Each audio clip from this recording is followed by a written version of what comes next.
While I was in the hospital fighting illness, my son sold my farm to pay off his debts. I was frozen in pain when I discovered he had sold the legacy my grandfather and his mother left me for $1. $2 million. The day he came to visit me, he sat by my hospital bed smiling as if he had already won. But he didn't know I had woken up and was quietly watching him. What happened next made him collapse and regret everything. Welcome if you were in my place lying in that hospital bed and seeing everything unfold. What would you do? Comment below and let me know. Like, subscribe, and tell us where you're watching from. This is a fictional story created to deliver a meaningful and thoughtful experience. The grass was still wet when I stepped outside. That is the thing about Iowa mornings, they do not ease you in gently.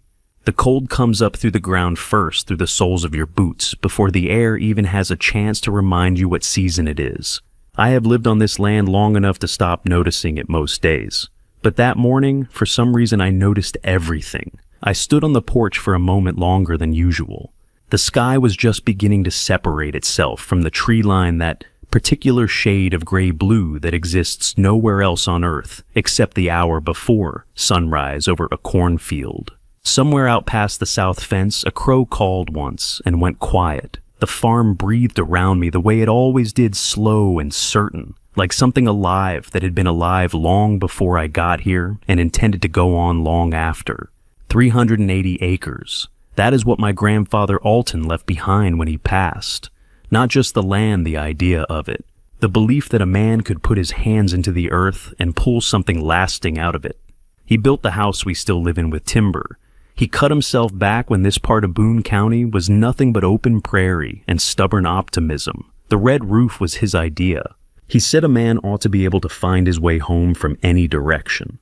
I never argued with that. I pulled my jacket tighter and walked down toward the barn.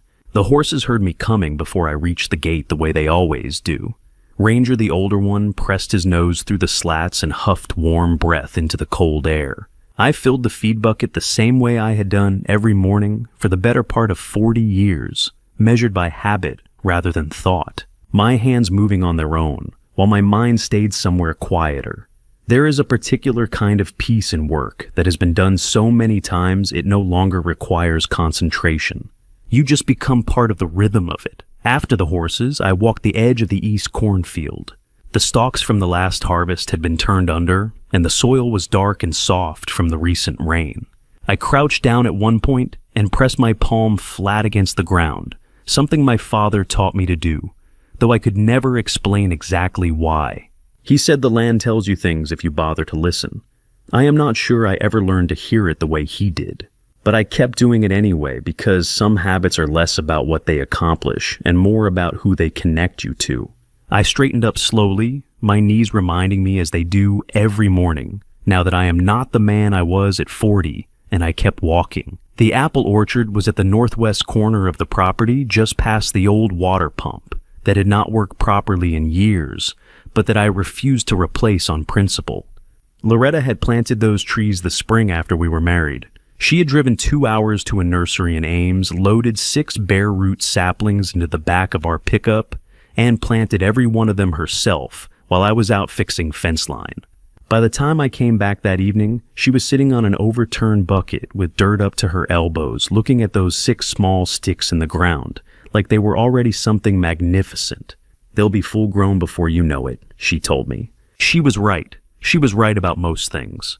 I stopped at the edge of the orchard and looked at the trees the way I always do, when I pass through not really seeing them, but feeling what they represent. Loretta had been gone for 3 years now. The orchard kept growing without her, which seemed both right and quietly unbearable at the same time. The trees did not know she was gone. They just kept doing what she had asked them to do from the beginning. I stood there longer than I meant to. That was when it started to pressure low and insistent somewhere behind my sternum. Not sharp enough to be alarming at first. I told myself it was the cold air, the early hour, the fact that I had skipped breakfast again. I told myself a lot of things in those first few seconds the way a man does when his body is saying something his mind is not ready to hear. I turned back toward the east barn, thinking I would sit down for a moment on the old bench just inside the door. I had sat on that bench 1,000 times after long harvests, after hard conversations. after the kind of days that leave a residue behind them. It seemed like the right place to let whatever this was pass through me. I made it about halfway. The pressure became something else entirely, a weight that had no business being inside a human chest, spreading outward in a way that stopped my feet and dropped me to one knee before I understood what was happening. I put my hand out instinctively and caught the corner of the barn wall. The wood was rough and cold under my fingers. I remember that clearly. I remember the smell of the soil, the sound of Ranger shifting in his stall somewhere behind me, the way the morning light had finally begun to crest the tree line. And I remember looking up just before everything went sideways and seeing the red roof of the house. Alton's roof, the one he built so a man could always find his way home. Then the ground came up to meet me, and the light went away, and I did not know anything at all. I do not know how long I was gone. The first thing I heard was humming. Not a song I recognized, just a soft, wandering sound. The kind a child makes when they are not trying to make music, but simply cannot help themselves. It moved through whatever fog I was still half buried in, and I followed it the way you follow a faint light at the end of a dark hallway. Not because you know where it leads, but because it is the only thing in the dark that is moving at all. I became aware of other things slowly in pieces, the way a man comes back to himself after a long absence. A ceiling I did not recognize, white tiles, flat and indifferent with a thin crack running diagonally toward the far corner. A window somewhere to my left, letting in light that was too measured to be sunlight. The smell reached me next, antiseptic and recycled air, and the faint trace of something floral from a hand lotion or a cleaning solution, layered over the particular sterile quiet of a building that runs entirely on procedure rather than rhythm. My body registered all of it before my mind had fully caught up, the way the body always knows things first. I was not on the farm. I tried to move my right hand. It responded but slowly, like a signal traveling a longer distance than it used to, like something in the wiring between intention and action had been partially interrupted. I turned my head toward the humming, and the effort of that small movement told me more about my condition than any doctor could have in that moment. Stella was sitting in the chair beside my bed. She had her shoes-off feet tucked underneath her the way she used to sit on the living room couch when she was 15 years old, and the whole world was still manageable. Massey was asleep across her lap, one small arm dangling loose at her side, fingers slightly open the way children sleep when they have not yet learned to hold on to things even in their rest. Stella was looking down at her daughter, still humming that quiet, shapeless melody, and for a long moment she did not notice I was watching her. When she looked up, everything she had been carrying for the past 4 days moved across her face, at once relief and exhaustion, and something else beneath both of those things, something careful and guarded that she was already working to keep out of her expression. She reached over and laid her hand on top of mine, without saying anything first. Just that. Her hand on mine warm and steady, while the monitor beside me continued its quiet, indifferent rhythm. "Dad," she said finally. Just that one word, and her voice snagged on it like fabric on a nail. I tried to answer. What came out was not what I intended. The syllables arrived in the wrong order, my tongue moving a half beat behind my thoughts, each word requiring a concentration that felt entirely disproportionate to the task of simply speaking. I had spent 70 years not thinking about how to form a sentence. The fact that I had to think about it now was in its own quiet way one of the more unsettling things I had ever experienced. How long I managed. Stella glanced at the door, a brief reflexive check, and then back at me. 4 days, she said. You had a stroke, Dad. A serious one. They found you by the east barn. Apparently, Hector came by to check on the irrigation line and saw you out there. She paused, and I could tell she had rehearsed. This part had decided how much to say, and in what order. Doctor, Mercer says you're stable now. He says the fact that you're responding this clearly, that's a good sign. A real good sign. 4 days. I held that number, carefully turned it over. 4 days of that ceiling, that window, that carefully measured light, and I had been nowhere for all of it. The farm had continued without me. The horses had needed feeding. Whatever weather had come through without me standing in it. And somewhere in those 4 days, decisions had been made and things had moved forward in ways I did not yet know about. I looked at Macy, still sleeping, her face completely unbothered by the weight of everything happening around her. There was something genuinely steadying about that. Children carry nothing forward from one moment to the next. They are entirely where they are. I used to think that was a limitation. Sitting in that hospital bed, I thought maybe it was the wisest thing in the world. Cody's, I said. The word came out cleaner than the others. Maybe because I had been moving toward it since the moment I understood where I was. Stella went still in a way that was different from ordinary stillness. She did not look away, did not reach for something to occupy her hands. She simply became careful the way a person becomes careful when they are deciding in real time how much of the truth the other person is ready to hold. He came the first 2 days, she said. He sat with you. He seemed... She chose her next word, the way you choose your footing on uncertain ground, distracted. Like he had somewhere else his mind needed to be. And then he stopped coming. I've called him. He picks up, tells me he's handling some things at the farm. Says he'll get back up here soon. She stopped. He hasn't. I did not respond.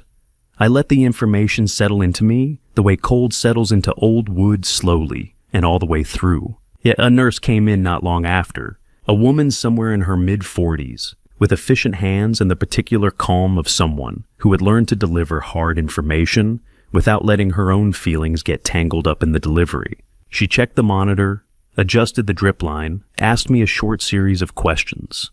My name, the date, whether I could track her finger with my eyes. I answered each one correctly, slowly but correctly, and she noted something on her clipboard with a small nod that I chose to interpret as encouraging. Before she left, I asked whether she had seen my son. She paused at the doorway, her hand resting on the frame. Mr. Harlow was here the first 2 evenings, she said, in the same even tone she used for everything else. We haven't seen him since Wednesday. No judgment in it, just the fact offered plainly, and then she was gone. I looked back up at the ceiling, the crack in the tile running toward the far corner, and I did not say anything more to Stella, who had gone back to her quiet humming, one hand resting gently on Macy's back. 4 days, 2 of them with Cody, then nothing. He's handling some things. I closed my eyes not from exhaustion, though the exhaustion was real and considerable, but because I needed the dark. Because some thoughts require a certain kind of quiet before they will take shape. And the thought that was forming in me now, slow and heavy as a stone turning over in deep water, was not one I was ready to speak out loud. Not yet. I had not been asleep, just drifting in that gray space between rest and wakefulness, where the mind moves slowly and without direction when the door opened. It was not the careful apologetic push of a nurse checking vitals. It was the door opening the way a door opens when the person on the other side has been traveling for a long time and is finally, after too many hours, somewhere they need to be.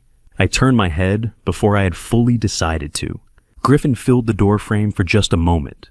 Tall, still in his work clothes, a canvas jacket with road dust on the shoulders, and the particular worn-out look of a man who had driven through the night and not stopped long enough to think about what he looked like when he arrived. There was a crease on his left cheek from where he had probably rested his face against something in the car, pulled over somewhere on a dark stretch of interstate to close his eyes for an hour before pushing on. He looked like his mother used to look after a long day present, but depleted, running on something quieter than energy. He saw Stella first. She stood up so quickly that Macy stirred and made a small sound of protest before settling back against the chair cushion. Griffin crossed the room in 3 strides and pulled his sister into him, one arm around her shoulders, his chin coming down to rest on top of her head the way older brothers do when they are trying to hold something together without admitting that is what they are doing. Stella did not say anything. She just held on both hands, gripping the back of his jacket, and for a moment, neither of them moved. Then Griffin stepped back, leaned down, and pressed a kiss to the top of Macy's head so gently that the child barely stirred. He smoothed her hair once with his thumb, a small, careful gesture that reminded me so completely of Loretta that I had to look away for a moment. When he turned to me, he took a breath first. Just a single breath, slow and deliberate, the kind a man takes when he is composing himself before he does something that requires his full attention. Then he came to the side of the bed and took my hand in both of his, not shaking it, not squeezing it hard, just holding it the way you hold something you are relieved to find still intact. Hey, Pop," he said quietly. I had not heard that word in months. He had a way of saving it for moments that mattered. I asked him how he had known. He pulled the chair a few inches closer to the bed and sat down on the edge of it, forearms on his knees, still holding my hand loosely between his. "Horace Webb called me," he said. "Day before yesterday. Said you were in Boone County Hospital. Said Stella was with you, but that..." He paused, and something moved through his expression that he redirected before it settled into anything readable. That there were some things at the farm that didn't look right to him. He didn't want to worry Stella any more than she already was, so he called me instead. Horace Webb. I had known Horace for going on 40 years. He ran the property 2 miles east of ours. A quiet, deliberate man who did not pick up the phone unless he had a reason to. The fact that he had called Griffin directly bypassing Stella, bypassing whatever normal channels a neighbor might use, told me something about what he had seen, or suspected. "You stopped at the farm," I said. It was not a question. Griffin looked at me steadily. "I did," he said. Dropped my bag, checked on Ranger, and the others made sure everything was running. And he was quiet for a moment. Not the quiet of someone who does not have an answer, but the quiet of someone who is deciding which answer to give and how much of it to offer in a hospital room, to a man still connected to monitors 3 days out from a serious medical event. "And we'll talk about it, Pop," he said finally. "We'll sit down and go through all of it, but right now, I need you to rest. Whatever is going on out there..." He stopped, and in that pause I heard everything he was not saying. "It's not going anywhere. It'll keep until you're stronger." I studied his face the way I had studied it his whole life, the way a father learns to read a child, not from what they say, but from the small geography of their expression. The set of the jaw, the tension just beneath the cheekbone, the way the eyes hold steady, when the rest of the face is working hard to remain neutral. I had not seen his jaw that tight since the morning of Loretta's service, when he had stood at the front of the church and read her favorite passage from memory, without letting his voice break once. He had held himself together by sheer will that day, the same way he was holding himself together now. Whatever he had seen at the farm had done to him what very few things in his life had managed to do. He patted my hand, once stood up and moved to the window. Looked out at whatever the parking lot below offered in the way of a view, his back to the room, his hands in his jacket pockets. Then he turned and settled into the chair beside Stella, close enough that their shoulders nearly touched. And Stella looked at him. It lasted no more than 2 seconds, that particular kind of look that passes between two people who have already had a conversation and are now in the presence of a third party, silently confirming that they are still holding to whatever they agreed. Not alarm exactly. Something more controlled than alarm. Something that had already been processed and set aside and was now being kept carefully out of reach. I was supposed to be resting. My eyes were supposed to be closed. But I had spent 70 years reading the people I loved, and some things do not require your eyes to be open. I had seen it. The phone buzzed twice before Griffin pulled it from his jacket pocket and looked at the screen. Whatever he saw there made him stand up without a word. He held up one finger in my direction, the universal gesture for "give me a moment," and stepped out into the hallway, pulling the door most of the way shut behind him. I could hear the low register of his voice through the gap, but not the words themselves, just the cadence of it, and even that was enough to tell me the conversation was not a casual one. Stella had her eyes on the door too, though she was pretending to look at something on her lap. He was gone for maybe 4 minutes. When he came back, he was different. Not dramatically, Griffin had never been a man who wore his interior life on the surface. But I had known that face for 34 years, and there was a quality to it now that had not been there before he stepped out. A settling like a man who has just received the last piece of information he needed and is now deciding what to do with the complete picture. He looked at Stella briefly, then he looked at me. "Poppy," he said, "I need to tell you some things, and I need you to let me get through all of it before you say anything." I told him to go ahead. He sat back down on the edge of the chair, leaning forward with his elbows on his knees, hands loosely clasped. He spoke carefully, not the careful of someone hiding things, but the careful of someone who has organized the information deliberately. who wants it to land in the right order so that none of it gets distorted in the hearing. Horace Webb, he told me, had not just driven past the farm once. He had been keeping an eye on the property since the morning he found out I was in the hospital. That was the kind of man Horace was. He would never say that out loud, would never frame it as looking after anyone, but he had been making a point of coming down the county road that ran along our south fence line every day morning and evening. The way a man checks on something he feels responsible for without having been asked. 3 days ago, the day after I was admitted, Horace had come down that road and seen something that stopped him. 2 vehicles parked on the gravel pull-off just inside our south gate. Not farm trucks, not equipment rigs. Clean vehicles, the kind that do not belong on a working farm. One of them, a dark SUV, the other, a newer sedan with no mud on the wheel wells. And out in the south field, 2 men with equipment that Horace recognized as survey gear. Tripods, measuring rods, the kind of apparatus that means someone is calculating distances and drawing lines and deciding with official precision where one thing ends and another begins. Horace had pulled over. From the road, he could see a third man standing near the south fence line at the edge of the tree row. A man in a suit jacket and dark trousers. The kind of clothes that announce very clearly that the person wearing them did not come to work the land. And standing beside that man, pointing along the row of trees toward the creek bed at the far corner of the property, was Cody. The room was quiet enough that I could hear the ventilation running somewhere above the ceiling tiles. Horace didn't get close enough to hear most of it, Griffin said. But he caught a name. The man in the jacket introduced himself at some point. Horace thinks maybe to one of the survey crew, and the name was Brent Colby. Griffin reached into his jacket pocket and pulled out his phone, turned the screen toward me. There was a search result pulled up a professional profile page, a headshot of a man in his late 40s, silver-haired, the kind of unremarkable face that belongs behind a conference table. Beneath the photo, a title and a company name. Brent Colby, Land Acquisition, AgriCorp Midwest Division. I looked at that name on the screen for a long moment without speaking. AgriCorp. I knew that name the way any farmer in this part of Iowa knew it, not personally, not from any direct dealing, but from the way you know a weather system that has been moving in your direction for years. They had been buying up land across 3 counties for the better part of a decade, consolidating small operations into industrial-scale holdings. And every farm that went into their portfolio came out the other side as something unrecognizable. Not a farm anymore, a unit of production, a line item. "There's more," Griffin said. He set the phone down on the bed rail and looked at me steadily. Horace heard a number. He said Colby mentioned it, while he and Cody were standing at the fence, said it clearly enough that Horace caught it from the road.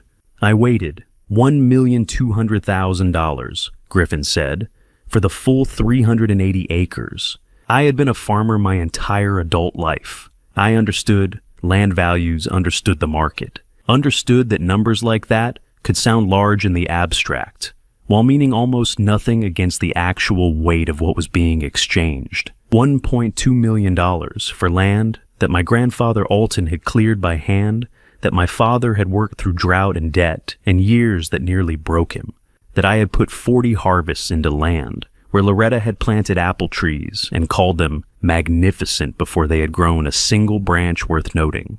The number did not feel like an offer. It felt like a verdict. I became aware slowly that the air in the room had changed. Not physically, the ventilation still ran, the monitor still kept its rhythm. The light through the window was the same flat evening gray it had been for the past hour.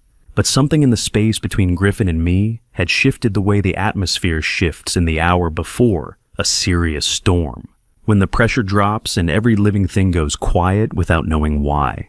Stella had stopped pretending to look at her lap. I looked at my son, at the set of his shoulders, at the careful steadiness he was maintaining, at everything he was holding back to keep this conversation from becoming something I could not manage from a hospital bed, and I understood that what Horace Webb had seen on that road was not the beginning of something. It was further along than that, further along than any of us had known to watch for. I took one slow breath, then another. "Bus, find out what your brother has already signed," I said. Morning came through the window, the way hospital mornings do.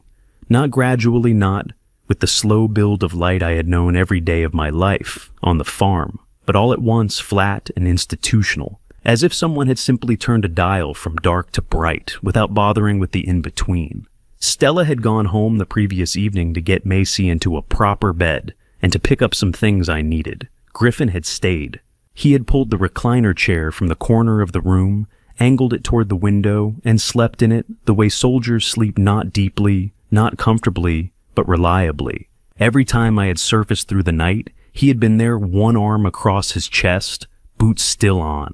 He was gone when I woke that morning. For about 20 minutes, I lay in the particular silence of an early hospital corridor, the distant sound of a cart rolling somewhere, a door closing 2 rooms down, the ventilation doing its steady, indifferent work above me, and I thought about the number $1,200,000. I thought about what it meant that Cody had been standing in our south field pointing at tree lines while I was in this bed. I thought about the question I had sent Griffin out with the night before, and I thought about what kind of answer a man gets when he goes looking for something he already on some level knows is there. The door opened at 8:15. Griffin came in carrying a manila folder, thick enough that it bent slightly under its own weight where he held it at his side. He was wearing a clean shirt. He had gone to the truck for his bag at some point, but his face carried the specific exhaustion of a man who had not actually rested, only changed clothes. He set a cup of coffee on my tray table without comment, pulled the chair up close, and sat down. He did not say good morning. He did not ask how I had slept. He just placed the folder on the bed beside my hand and looked at me with an expression that told me everything I needed to know before a single page was turned. I had seen that expression once before, the morning he had come to tell me that Loretta's test results had come back and the news was not good. The expression of a man delivering something he wishes he did not have to deliver, doing it anyway, because there is no one else, and because the truth, however heavy, belongs to the person it concerns. I opened the folder. The first document was 4 pages printed on standard white paper, with the heading of a notary office in Des Moines I did not recognize. I read the title at the top of the first page, slowly making sure I understood each word correctly. Power of attorney full and durable. I read further. The language was dense in the way legal documents are always dense, constructed to be precise, which in practice means constructed to be impenetrable to anyone without a law degree. But the essential meaning was not hard to find once you knew what you were looking for. The document granted its designated agent complete authority over all real property held under my name, the right to negotiate, the right to enter into agreements, the right to sign on my behalf in any transaction involving land structures or assets attached to the property. The designated agent was Cody. I turned to the signature page. My name was there. Eugene Harold Harlow in ink with the date printed beneath it 4 days after I had been admitted to Boone County Hospital. 4 days after I had been unconscious on the floor of the East Barn, unable to feed myself, let alone hold a pen. I stared at that signature for a long time. It was not entirely wrong. Whoever had produced it had done their homework, had studied my handwriting carefully enough to approximate the general shape and lean of it.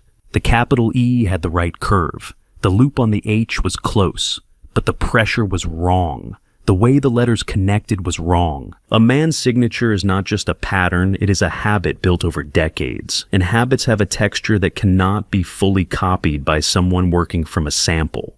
It was close enough to pass a casual inspection. It was not mine. Victor Hollis, Griffin said quietly as I turned back to the front page. He's an attorney out of Ames. Cody has been using him for about 8 months, near as I can tell. Hollis filed preliminary transfer documents with the county recorder's office 6 days ago, 3 days before you were even conscious enough to have a conversation.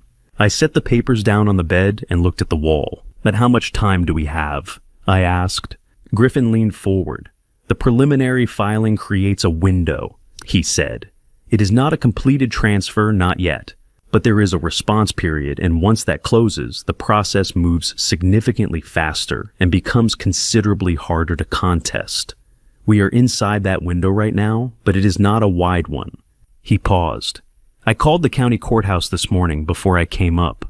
Spoke to a clerk in the recorder's office. She told me what we needed to file and by when. I also left a message for a property attorney in Des Moines that Horace recommended a woman named Dale Pickett, who has handled cases like this before. Cases like this, I repeated. Griffin held my gaze without looking away. Yes, he said simply. I picked up the signature page again, held it closer than I needed to, the way you hold something when you're trying to understand it rather than just see it. My name in someone else's hand. 4 days after I had been lying in a field unable to call for help, the farm I had spent my life on had been quietly, methodically prepared for transfer to a company that would turn it into something Alton would not have recognized. Not by a stranger, by my son. Something happened in me then, not loudly, not with the heat of anger which burns fast and gives way to ash. Something slower than that, something that moved through me the way iron cools, losing its softness, degree by degree, until it becomes something that holds its shape against pressure. I set the page down carefully. Tell Dale Pickett I want to speak with her today, I said. Anne Griffin, whatever it takes. You understand me, whatever it takes. He looked at me for a moment, and something in his face settled, a relief maybe, or a recognition. Then he nodded once. Yes, sir, he said. I do. Griffin had stepped out to make calls, and the room had settled into the particular quiet of a late afternoon, in a hospital that hour when the day shift begins winding down and the building takes on a slower, more deliberate rhythm. The urgency of morning rounds replaced by something closer to a held breath. I had been sitting with the folder closed on the tray table beside me, not reading it again, just aware of its presence the way you are aware of something that has permanently altered the landscape of a room. The documents were the same documents they had been an hour ago. The signature was still wrong. The date was still impossible. But something about having Griffin gone, about being alone with it, in the quiet of that late afternoon light, made the weight of the whole thing settle differently lower and more permanent. I heard the knock before the door opened. Dr. Paul Mercer was a trim man in his early 60s with the kind of face that had probably looked steady and composed for so long that it had simply become that way permanently. He had the manner of someone who had learned over a long career that the most useful thing a doctor can sometimes do is sit down and speak plainly. He was not carrying a clipboard. He was not in a rush. He came in, closed the door behind him with a quiet click, and pulled the chair to the side of my bed with the deliberateness of someone who intended to stay long enough for the conversation to matter. Mr. Harlow, he said, I want to talk with you about something that is not strictly a medical matter, or rather it began as one, but it has become something larger. I told him to go ahead. He settled back in the chair, hands folded in his lap, and looked at me directly in the way that doctors look at you when they are not managing your expectations, but simply telling you something true. When a patient comes in with a neurological event of the severity you experienced, he said, part of my responsibility in the days that follow is to review not just the presenting condition, but the full picture vitals, medication levels, anything in the record that might inform how we understand what happened and how we proceed. I did that review for you, as I do for all my patients in this unit. He paused. What I found in your record gave me reason to take a closer look. I waited. Your sedation levels during the first 4 days of your admission were higher than what I would have prescribed for your condition, he said. Not dramatically so, not at a level that would trigger an automatic flag in routine monitoring, but measurably above what your neurological status required, enough to keep you in a significantly deeper state of sedation than was medically necessary, enough that you would not have been capable of meaningful communication, of making decisions, or of giving informed consent to anything during that period. The late afternoon light lay flat, and even across the foot of my bed. Somewhere down the corridor, a door opened and closed. The ventilation ran its steady course above the ceiling. Someone adjusted your levels, I said. It was not quite a question. Dr. Paul Mercer held my gaze. The adjustments appear in the record, he said carefully. I am not in a position to tell you in this room exactly how or by whom. That determination requires a formal process.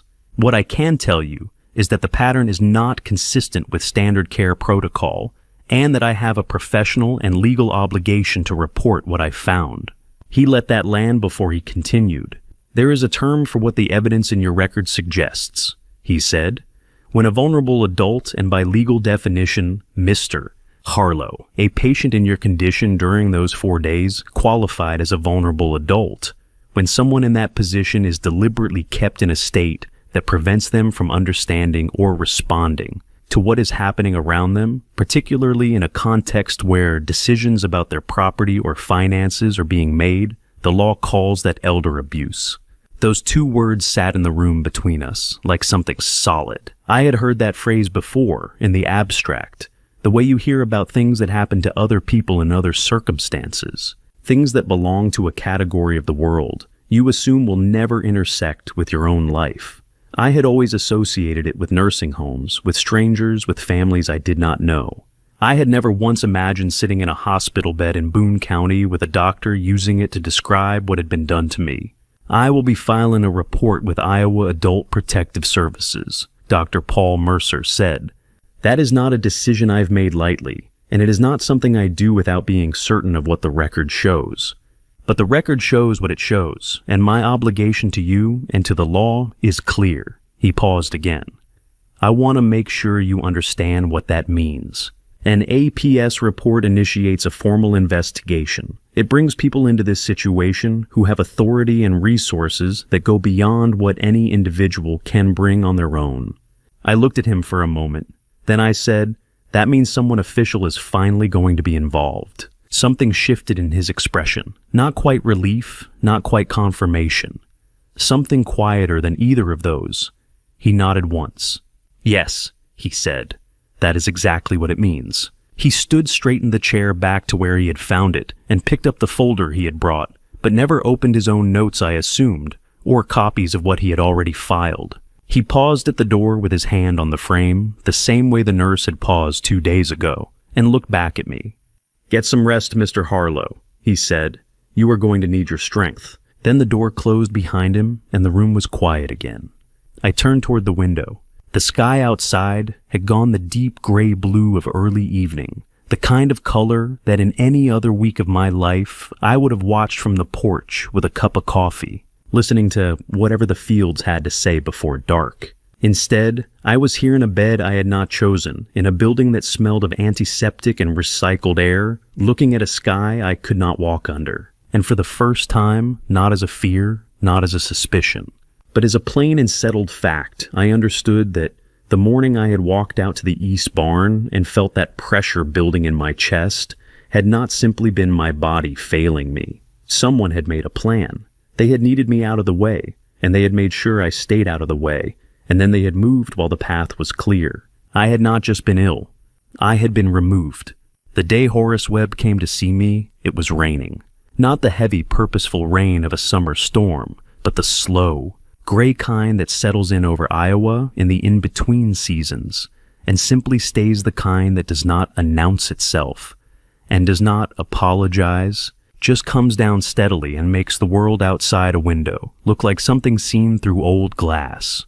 I had been watching it for the better part of an hour when I heard the knock, and even before the door opened, I knew somehow that whoever was on the other side was not hospital staff. The knock was too unhurried, too comfortable with itself. Horace came in the way he did everything without ceremony, without particular urgency, as if arriving somewhere had never in his life been an occasion that required comment. He was carrying a thermos in one hand and his cap in the other, and he looked around the room once with the mild, appraising eye of a man who has walked into unfamiliar spaces his whole life and made himself at ease in all of them. He set the thermos on the tray table, hung his cap on the corner of the bed rail, and lowered himself into the chair beside me with the slow, deliberate movement of a man whose knees had earned their complaints. Brought coffee, he said. Hospital stuff tastes like something they mop the floor with. I told him that was the most accurate description I had heard all week. He poured 2 cups. He had brought a second one in his jacket pocket. A small ceramic mug with a chip on the handle that I recognized from his kitchen, and handed me one without asking whether I wanted it. That was Horace. He did not ask about things he already knew the answer to. We sat for a moment without speaking, the rain doing its quiet work on the window, the coffee warming my hands in a way that had nothing to do with temperature and everything to do with the fact that someone had driven over just to bring it. I had known Horace Webb for the better part of 40 years. We had been neighbors before either of us had gray hair back, when both our operations were newer and leaner, and the work of building something was still mostly ahead of us. We had borrowed equipment from each other, traded labor during harvests, stood side by side at funerals for people we had both known too long and lost too soon. He had sat in the front row when we buried Loretta. He had not said much that day. Horace rarely did at the moments that mattered most, but he had been there, which was the thing that counted. "I expect you want to know what I saw," he said. "I expect you came here to tell me," I said. He nodded once and looked at his coffee cup for a moment, the way a man looks at something when he is putting his thoughts in order, rather than actually seeing it. "It started about 6 weeks before you went in," he said. "I noticed Cody's truck at odd hours, 2, 3 in the morning sometimes, coming up the drive, sitting a while, leaving before sunup. I did not think much of it at first, figured maybe he was having trouble sleeping, coming out to check on things. You know how I am about minding my own." I did know, which was exactly why, if Horace had eventually decided something was worth noting, it was worth noting. Then about 3 weeks before, he continued, "There was a car, dark sedan, newer model, no plates I recognized.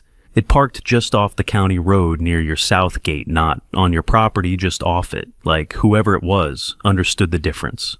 First time was a Thursday evening. Second time was maybe 10 days later, middle of the afternoon. Same car, same spot. Sat there the better part of an hour each time, then pulled away." He took a slow sip of coffee. "The third thing," he said, and his voice dropped slightly, not from emotion, but from the particular register a man uses when he is recounting something he wishes he had not heard, "happened about a week before your stroke. I was coming down the east fence line on foot, checking a section of wire that had been giving me trouble. Your feed barn sits close to the property line there, and I could hear voices from the back side of it before I saw anyone." He paused. "Cody was back there with a man I did not recognize. Younger fellow, dressed like he worked indoors. They were talking about timing, about when certain things needed to be in place. And at one point, the other man said something to the effect that by the time anyone thought to look twice, the situation with the old man would no longer be a factor. The rain moved against the window in a slow, steady sheet. I held my coffee cup and did not say anything for a moment. I let the words sit where they had landed, not reacting, not pushing back against them, just letting them find their true weight. "Oh, Horace," I said finally, "would you be willing to say that to an attorney?" He looked at me with the expression of a man who had come prepared for exactly that question and had already settled the answer long before he knocked on my door. "That is why I am here," he said simply. We sat with that for a moment. Then Horace reached into the breast pocket of his jacket and pulled out a small piece of folded paper. "Griffin called me 2 days ago," he said. "Asked me about a wooden box in the east barn. Said you had mentioned it once years back, and he thought you might want it accounted for." He set the paper on the tray table beside the thermos without unfolding it. He said he looked, but could not find it. I glanced at the paper, then back at Horace. Griffin was right to ask. That box had been sitting in the east barn for the better part of 12 years, in a spot I had chosen deliberately for exactly the kind of moment that, until recently, I had hoped would never come. It held things that mattered. Documents, records, a handwritten letter from Alton that I had kept, because certain things deserved to be kept, and 1 or 2 other items whose value was less sentimental and considerably more practical. I had never told anyone where it was. Not Griffin, not Stella, not Loretta, even though she likely would have found it eventually in her own quiet way. "A third board in from the east wall," I told Horace. "On the floor, not the wall. The nail heads are countersunk. You would not see the seam unless you were looking for it. Lift straight up." Horace took the folded paper, opened it, wrote something down in the unhurried hand of a man who has spent a lifetime making notes that needed to last, and folded it back up. "I will tell Griffin," he said. "I know you will," I said. The call came in the middle of the afternoon, while the last of the day's light was doing its slow work across the ceiling tiles above my bed. I had been trying to rest, not sleeping, just lying still with my eyes closed, which was the closest I had managed to actual rest in the better part of a week. The physical therapy team had come by that morning, walked me twice around the corridor, and declared themselves cautiously encouraged. My right side was responding better. My speech had smoothed out to the point where I no longer had to think about each word before it arrived. The body, it turned out, was more willing to come back than I had given it credit for. It was everything else that required more careful tending. When the phone buzzed on the tray table, I knew from the number it was Griffin. I answered before the second ring. "I found it," he said. Behind his voice, faint but unmistakable, the way sounds carry differently in old wooden structures, I could hear the particular groan of the east barn side door swinging on its hinges. That door had needed adjustment for years. I had never gotten around to it the way you never get around to the things that are always exactly inconvenient enough to ignore. Hearing it now through a phone line from a hospital bed 40 minutes away produced in me a feeling I was not entirely prepared for, something between longing and relief. The way you feel when someone tells you a place you love is still exactly as you left it. "Tell me," I said. I heard him settling the soft compression of old wood under his weight, the creak of him crouching down. Then a stillness that told me he had the box open in front of him and was looking at what was inside before deciding how to describe it. "There's a document in here," he said slowly. "Heavy paper folded twice. It's old, the kind of paper that's gone a little yellow at the edges but held up. Looks like an original land certificate." A pause, and I could hear him unfolding it carefully, the way you handle something you understand to be irreplaceable. "Eugene Harold Harlow Sr., that's your grandfather. Alton. Dated and recorded with Boone County. 380 acres, described by meets and bounds." Another pause. "Pop, this is the original. This is the document that started all of it." I knew what it was. I had read it so many times over the years that I could have described the shape of Alton's signature from memory. The long, deliberate loop of the capital A. The way the last letter of his name trailed off into a line that looked more like a horizon than a flourish. He had signed that document the same way he did everything, like a man who understood that what he was putting his name to would outlast him, and who wanted to make sure it looked like it meant something. "There's a second document," Griffin continued, "handwritten. Looks like a boundary agreement, 2 signatures at the bottom, different handwriting, with a rough sketch of a fence line and a creek marker." He read me the names at the bottom. One of them was Alton's. The other belonged to a family whose farm had sat on our eastern border for 3 generations, before the last of them sold and moved to Minnesota sometime in the 80s. This would have been before any of the modern survey records, Griffin said. Before GPS coordinates and county plat maps. This is what people used instead. "Yeah, keep reading," I said. There was a brief silence, the kind that has texture to it, that is made of something more than just the absence of words. "There's a notebook," Griffin said. His voice had changed slightly. Not dramatically, but enough that I noticed it. A small adjustment in register. A careful neutrality that was doing some work to stay that way. "Small, blue cover, your handwriting." I did not say anything. "Should I?" "Go ahead," I said. I heard him turn the first pages, the soft sound of paper moving unhurried. "The first entry is about 2 years back," he said. "You wrote about a conversation at the kitchen table. Cody asking about the per-acre value of the South Field specifically. And you noted that he asked it twice, once directly, once as if it were a passing thought. You wrote, 'A man who asks the same question 2 different ways is looking for a particular answer.' I remembered writing that. It had been a Tuesday evening in late autumn, after the last of the harvest, when the house had that particular emptiness it gets between the end of work and the beginning of cold. Cody had stopped by, unannounced, which was not unusual for him, and we had sat at the table for an hour. Most of the conversation had been ordinary, but the question about the South Field had sat with me after he left. The way certain things sit with you, not because they are alarming, but because they do not quite fit the shape of everything around them. "There are other entries," Griffin said, turning pages slowly. 4 or 5 pages in you wrote about some loan documents that came to the house, addressed to Cody, care of your address, a creditor out of Des Moines. You wrote that you set them aside and did not open them, but that you noted the return address. He paused. Then, about 6 months before the stroke, you wrote that you had started keeping this record because you had a feeling you could not name and could not dismiss. And that if the feeling ever turned out to mean something, you wanted there to be a version of events written down in your own hand, while your memory of it was still clean. The light through the window had shifted while Griffin was talking, the way afternoon light shifts when it is preparing to leave the angles going softer, the shadows on the floor growing longer and less distinct. I had been staring at the ceiling without seeing it, listening to my own handwriting read back to me from 1,200 feet away. "Pop." "I'm here," I said. Griffin was quiet for a moment. When he spoke again, his voice had come down to something quieter and more careful. The voice he used when he was saying something he had already turned over several times and was now finally ready to let out. "You already knew something was coming," he said. "Before any of this, before the hospital, before Horace, before any of it. You kept a record because some part of you already knew." I looked at the ceiling. I thought about that Tuesday evening at the kitchen table. The question about the South Field asked twice in two different ways. The notebook I had started not from certainty but from a feeling, the kind that does not announce itself loudly but simply refuses, no matter how many ordinary days pass over it, to go away entirely. "Dad," Griffin said softly, "you saw it coming. The hospital had a different quality at night. The daytime version ran on motion and noise carts and corridors, voices overlapping the building's constant low hum of purpose.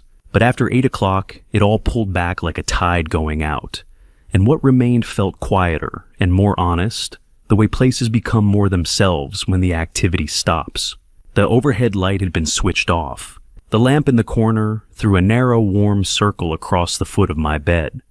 Griffin's chair, and the far corner where Macy had fallen asleep with markers scattered across her lap, and a half-finished drawing still loosely held in one hand. Griffin had the notebook open across his knees. He had not asked whether I wanted him to read it. He had simply waited until the room was quiet and Stella had stepped out, and then he had opened to the first page, looked at me once, a look that was a question without being a question, and I had nodded, and he began. My own handwriting read back to me in my son's voice. There is something disorienting about that, hearing words written in private, in the specific silence of a house at night, when you are the only one awake. Writing like that is unguarded in a way conversation never quite manages.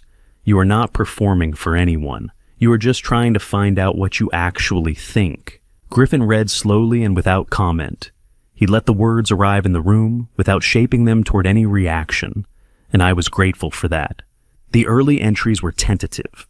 I had written about a change in Cody that I could feel but not name a new precision in his questions. When the subject turned to the farm, a quality of attention that had not been there before. I wrote about the loan documents that came in the mail over 8 months, 3 of them from 2 different creditors in Des Moines, addressed to Cody at my address. I had set them aside without opening them. I wrote that I did not feel I had the right to open them, and did not feel I had the right to pretend I had not seen them, and that the unease had taken root in the space between those 2 things. I remembered the night I had written that. Cold late in the year, wind coming off the fields with that dry edge it gets before the ground freezes. I had been sitting at the kitchen table with tea gone lukewarm, and the house had felt the way it feels when it is larger than your company requires. Griffin turned a page. The middle entries were where the tone shifted.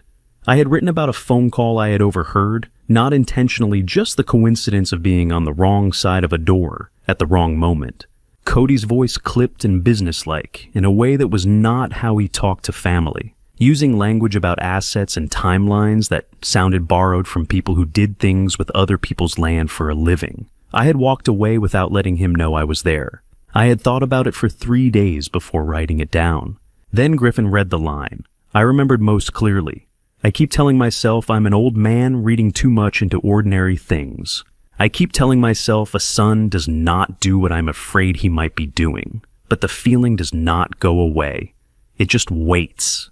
Griffin stopped. He did not turn the page. He held the notebook open in his hands and looked at me, and the room was very quiet, and neither of us said anything. Then from the corner, a small rustling. Macy had half woken that soft, in-between place where children look around without fully understanding what they are seeing. She blinked at the 2 of us in the lamplight, then looked down at the drawing in her hand with the focused seriousness of a child who knows exactly what she has made. She held it out toward me. I took it with my stronger hand. A red barn, a house with a pointed roof colored carefully inside the lines. And in front of the house, a stick figure in a hat, drawn with the confident simplicity of someone who had no doubt the recipient would know exactly who it was meant to be. I looked at it for a long time. She had gotten the barn color right. She had gotten the roof right, the same pointed shape Alton had built, the same shape I had looked at from every direction on that land for as long as I could remember. And the little figure standing in front of all of it with stick arms and a round head and a hat was unmistakably me, still there, still standing in front of my farm. Something in my chest that had been held very tight for a very long time came loose. It did not announce itself. It was just a quiet giving way, the kind that happens when something has been braced against pressure so long that the muscles finally stop holding. What came out was not grief exactly and not relief exactly, but the thing that lives underneath both, the thing without a clean name. I did not make a sound. I just let it move through me, and out the way a man cries when he does not want to be consoled, when he only needs the thing to pass. Griffin did not reach over or offer a word. He sat where he was and let me have it. He had always known when to stay still. That was something he had gotten from his mother. After a while, it passed. Macy had drifted back to sleep, the drawing still loosely at her side. I set my hand back on the bed and breathed. Griffin closed the notebook carefully, the way you close something that has earned its handling. He held it a moment, then looked up at me. "We're going to bring it home, Pop," he said. "All of it." I heard Stella's footsteps in the corridor before the door opened. I had come to recognize the rhythms of this floor over the past week, the measured pace of nursing staff, the unhurried shuffle of visitors who had been here too many times to feel like guests, the particular quick step of someone carrying news they cannot quite contain. Stella's footsteps that morning had the last quality. She was not running, but she was moving with a purpose that had not been there the evening before. She came through the door with her phone held out in front of her screen, facing me the way people carry things they want you to see before they have to find the words to explain them. Her face told me everything in the half second before I could read anything on the screen, that particular combination of alarm and something else. Something that, in another context, might have been called vindication. The look of someone who has been worried in private for a long time, and has just discovered that the world has finally caught up. "Dad," she said, "you need to see this." Griffin was already on his feet from the chair in the corner. He crossed the room and looked over my shoulder as Stella set the phone on the tray table and angled it toward me. The name at the top of the page was The Boone News-Republican. The byline read, "Dana Whitmore Staff Investigative Reporter." The headline in the kind of type size a local paper reserves for the stories it considers significant enough to stop people in their tracks. You read pattern of acquisitions, how one agricultural corporation reshaped 4 Iowa counties in less than 2 years. I read it slowly. My eyes were still not as fast as they had been before the stroke. They got tired quickly and the lines had a tendency to blur if I pushed too long, but I read it carefully. The way you read something that has your name in it, the way you read something you have been inside of without knowing the full shape of the thing. Dana Whitmore had done her work thoroughly. The article laid out what she had found over what must have been months of records requests, county filings, and conversations with families across the region. 23 farm properties across 4 Iowa counties acquired by AgriCorp, or its subsidiary holding companies, within a span of 22 months. Total assessed land value, at time of transfer, $14,500,000. The smallest parcel, 80 acres in Webster County. The largest, and here I had to set the phone down for a moment and look at the window, 380 acres in Boone County, listed as a preliminary transfer pending final documentation. Our farm. Case number 23. But what Dana Whitmore had done that no county filing could do on its own was lay the cases side by side and let the pattern speak for itself. In 17 of the 23 transactions, there had been a family member carrying significant personal debt loans liens, or creditor judgments that had not been disclosed to other family members. In 15 cases, a power of attorney or an expedited land transfer document had been filed within 60 days of a family health crisis or legal dispute. In every single case, the transaction had moved faster than standard agricultural land sales in the county, typically moved sometimes within weeks of the initial contact from a representative of Agricorp, or one of its affiliates. A man named Brent Colby appeared in the documentation of 11 separate transactions. Stella was watching me read. She had her arms crossed the way she holds herself when she is trying to stay steady, and I could see from the set of her shoulders that she had already read the whole thing at least once, and was now waiting to see how it landed for me. "People in the waiting room are talking about it," she said quietly. "I heard 2 women mention it before I even came back in. Someone printed it out. That detail settled into me in a particular way, a printed copy passing between hands in a hospital waiting room in Boone County. There was something about that image, the physical transfer of a piece of paper, the old-fashioned weight of it that felt more real than anything that moves across a screen. This was not a story running somewhere abstract. This was running here, in this building, in this community, among people who knew these roads and these fields and these family names." Griffin's phone buzzed on the chair behind him. He picked it up, looked at the screen, and his expression shifted in a way I had not seen in days, something loosening in it, something that was not quite a smile, but was in the same neighborhood. "Luther Bain," he said, glancing up at me. Luther Bain had been the pastor at First Methodist in Ogden for going on 22 years. He had presided over Loretta's service. He was the kind of man who understood with the quiet certainty of someone who had watched a community hold together and fall apart over many decades, exactly when it was time to make a phone call and when it was time to stay out of the way. Griffin stepped into the corner and answered.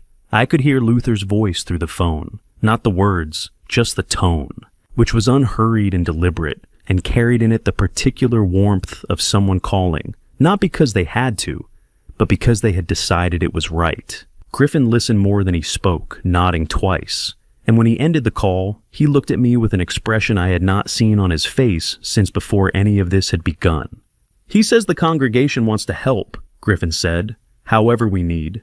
The room was quiet for a moment after that. Stella had unfolded her arms. Masai was still asleep in the corner chair, unbothered by all of it, her markers lined up beside her in a row that made a kind of order out of the morning. I looked at the phone on the tray table at the headline at Dana Whitmore's name at the number 23. For the better part of 2 weeks, this had been a private matter, something happening to one family inside one set of walls on one piece of land. That was the way they had designed it. I understood now. Keep it quiet, keep it contained, move fast enough that no one outside the transaction had time to look at it sideways. But now someone had looked, and once a story like this finds daylight in a place like Boone County, it does not go back into the dark.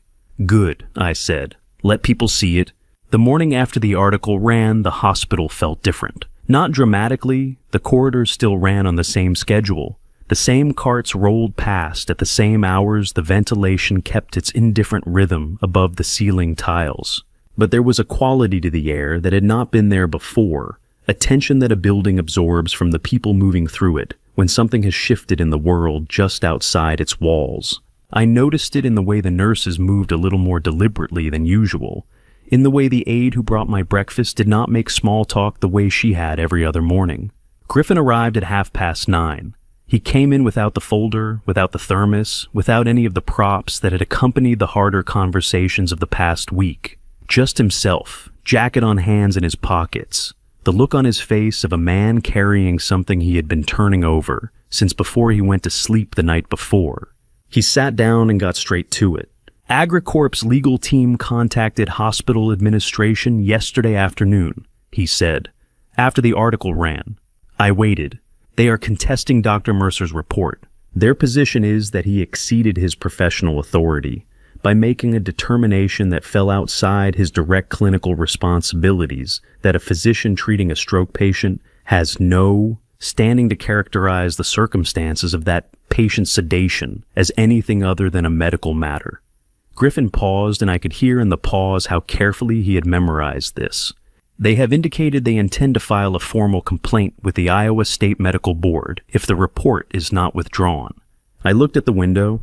The sky outside was the flat, even gray of a day that had not decided what it wanted to do yet. A complaint to the State Medical Board. I understood what that meant, not necessarily in legal terms, but in practical human terms. It meant months of proceedings. It meant a man's career examined under conditions designed to make examination itself feel like punishment. It meant that even if every finding came back in his favor, the process of getting there would cost him something. Time, energy.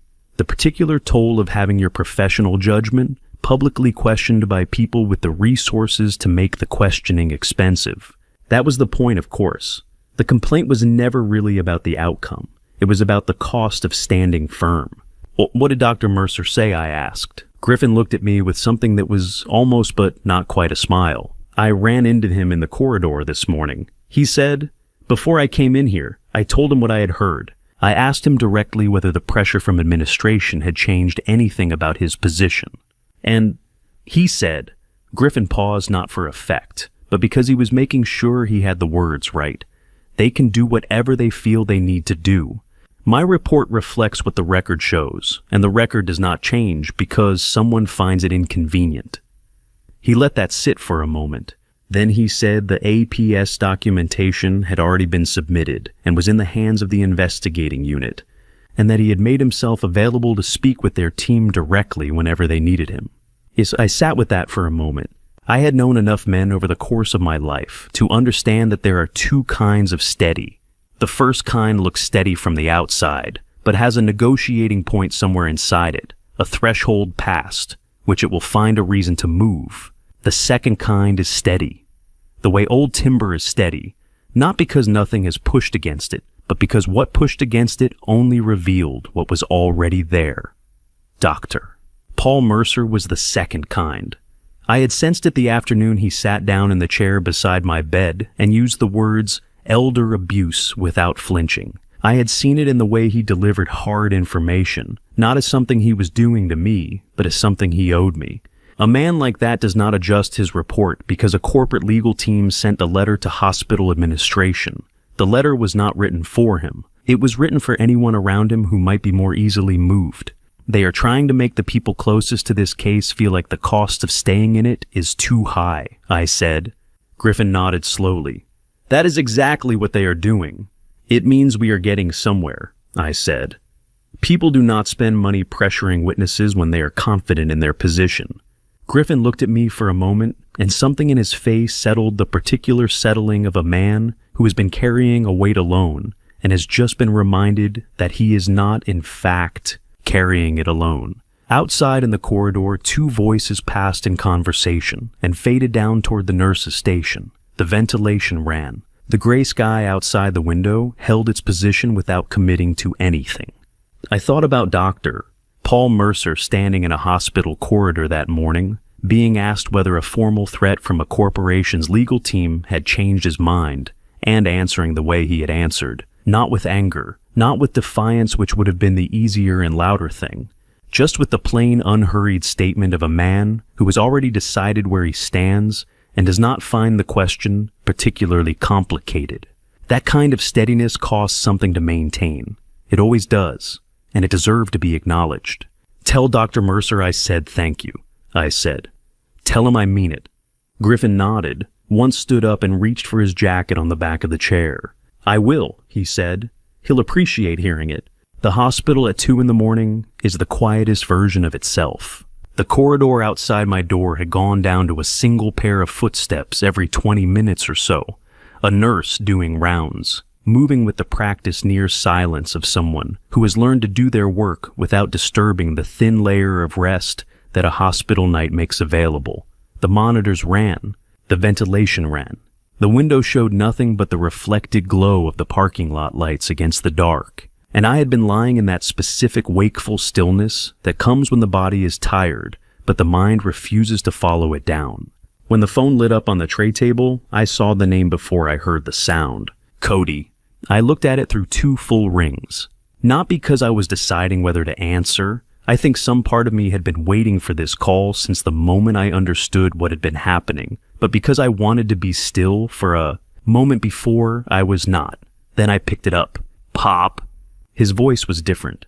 I had known Cody's voice for 51 years, had heard it as a child, calling across a field, as a teenager, pushing back against whatever boundary I had set that week, as a grown man at his most careful and at his most careless.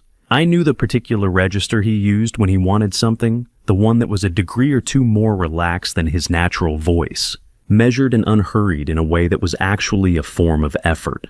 That voice was not what I heard now. What I heard was what was left when that voice was gone. "I know it's late," he said. "I'm awake," I said. A pause.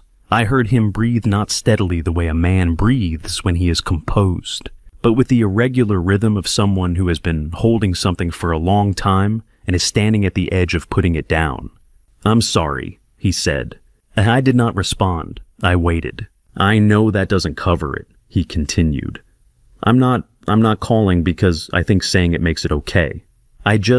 He stopped, and I heard him collect himself the way a man does when emotion gets ahead of his intention. "I needed you to hear it from me directly, not through lawyers, not through Griffin, from me." "Go ahead," I said. And he did. Haltingly at first then, with the momentum of someone who had rehearsed this, and then abandoned the rehearsal halfway through because the rehearsed version felt like another kind of dishonesty. He told me about the debt $340,000, accumulated over the better part of 4 years through a casino operation out near Tama that had started as something manageable and become something else entirely. He told me about the creditors, not a bank, not an institution with a process and a timeline, but the kind of arrangement that creates its own timeline and its own process. The kind where the people on the other side of the debt do not send letters. He told me he had been carrying it alone, that he had been ashamed of it in the specific way a man is ashamed of something he cannot explain, without also explaining who he had let himself become. And then he told me about Agricorp. "They found me," he said. "I need you to understand that. I did not go looking for them. A man named Brent Colby called me on a Tuesday afternoon. He already knew about the debt. He already knew the number, who it was owed to, how long it had been sitting there. And he said he had a solution that would make it go away and leave me with enough left over to start clean." I looked at the dark window, the parking lot glow, the still reflection of a room I had been living in for too many days. "He came to you because you were useful to him," I said. "Yes," Cody said quietly. "And you let him?" A long silence. Not the silence of someone who has no answer, but the silence of someone who has the only answer there is, and has to decide whether to give it. "Yes," he said again. I lay there in the dark of a hospital room in the middle of the night, listening to my son breathe on the other end of a phone line, and I thought about what it cost a man to make that admission. Not the legal cost, not the practical cost. Those were coming regardless. And Cody knew it as well as I did. The other kind of cost. The kind that does not appear in any filing and cannot be negotiated or settled or reduced. The kind that a man pays to himself in the accounting that happens in the hours before sleep, when there is nothing left to hide behind. I did not feel what I might have expected to feel. There was no heat in me, no rush of the anger that had been building since the morning Griffin had laid those documents across my hospital bed. What I felt was older and quieter than anger. The particular grief of a parent who has watched a child make a choice that cannot be unmade, and who understands that love and consequence are not opposites, that sometimes the most loving thing is to let the consequence stand. I asked him one question.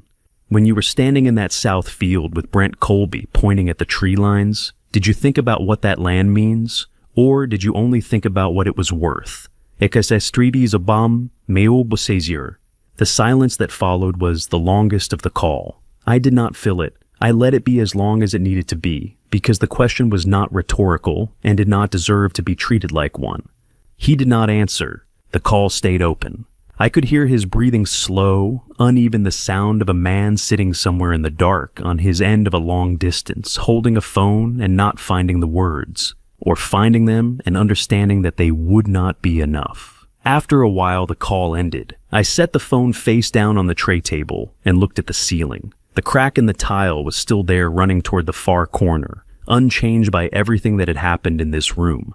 3 days after Cody's call, the morning came, in sharp and clear. Not the soft, tentative light of the days before those gray Iowa mornings that could not quite commit to themselves, but the hard, flat brightness of a sky that had decided to be cold and direct about it. It came through the window at an angle that reached further across the floor than usual, and I had been sitting up in bed, watching it move when Griffin called. He did not open with a greeting. He opened with, "Something has happened." I had learned over the course of this particular stretch of my life to measure Griffin's delivery the way a farmer measures weather, not just by what was being said, but by the barometric quality underneath it.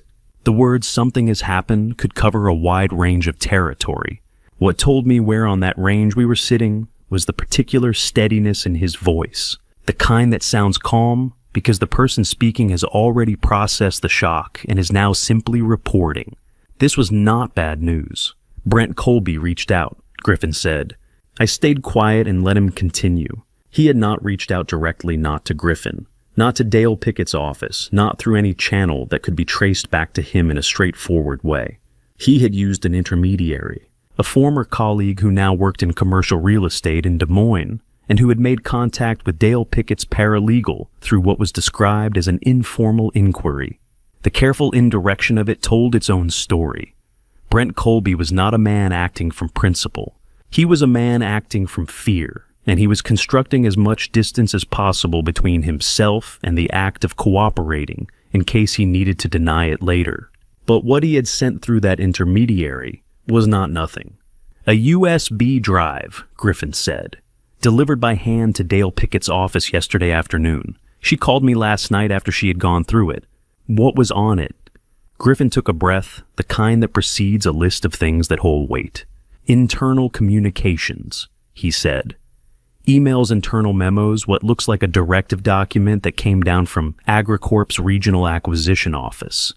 Dale says it goes back almost 3 years. There are targeting criteria specific financial indicators they use to identify farm properties where a family member was carrying debt or facing legal pressure. The directive instructs acquisition representatives to make initial contact only after those conditions were confirmed." I looked at the window. The hard morning light lay across the floor without apology. "They were not finding vulnerable families by accident," I said. "No," Griffin said. "They were looking for them, systematically."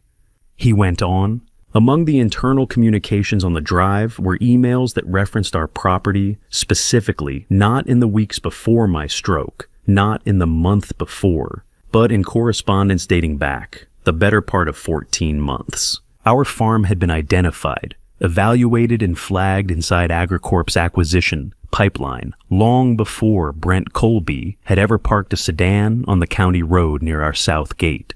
Long before, Cody had received a phone call on a Tuesday afternoon from a man who already knew the size of his debt. The timeline of it settled into me with a particular kind of weight. 14 months. While I had been walking my fields, feeding the horses, pressing my palm flat against the soil, the way my father had taught me. While I had been sitting at a kitchen table, writing careful notes in a small blue notebook about a feeling I could not name, they had already been moving. Patient, methodical, working through a checklist that had been drawn up in an office somewhere by people who had never set foot on the land they were cataloging. "There's one more thing," Griffin said. "Go ahead." Kevin Marsh. He's a loan officer at Boone County Bank, has been there about 12 years. Dale Pickett's office reached out to him as part of the document review, and he called back within the hour. Griffin paused. He said that when the POA-backed transfer paperwork came through his branch for processing, he flagged it internally. He noted the timing the document being signed while you were hospitalized, and he wrote it up as a transaction requiring additional verification. And his branch manager told him to process it anyway, said the paperwork was in order, and that the branch did not have standing to hold a legally executed document on the basis of an employee's personal reservations. Another pause. Kevin Marsh kept a copy of his original flag report. He still has it, and he is willing to say on the record that he raised the concern and was told to set it aside. I thought about Kevin Marsh sitting in a bank office in Boone County, looking at a document that did not sit right with him writing up a report that he already suspected would go nowhere, and keeping a copy of it anyway. The quiet, undramatic act of a man who did not know if his concern would ever matter, but who decided to preserve it just in case. There was something in that. I recognized the same instinct that had made me start a notebook 2 years ago, in a kitchen I thought was empty of everything except my own unease. Sometimes the only thing you can do in the moment is keep the record clean and trust that the moment will eventually arrive when someone needs to read it. Griffin let the silence sit for a beat, then said what we were both already thinking. "We have everything we need, Pop." I leaned back against the pillow. The hard morning light had moved further across the floor. While we had been talking, the way light moves when you are not watching it steadily without announcing itself, until suddenly it is somewhere it was not before. "Yeah, then it's time to move," I said. Griffin called from the parking lot at 7:30. I heard the engine of his truck still ticking as it cooled in the background, and behind that, faintly, the sound of voices and the particular acoustics of a building with too many people in it, that warm, overlapping hum that a crowd makes when it is gathered around something that matters to it. He had pulled over just outside the entrance of First Lutheran Church of Ogden and was calling before he went in. The way a man calls when he wants to share something before it becomes a memory. "The lot is full," he said.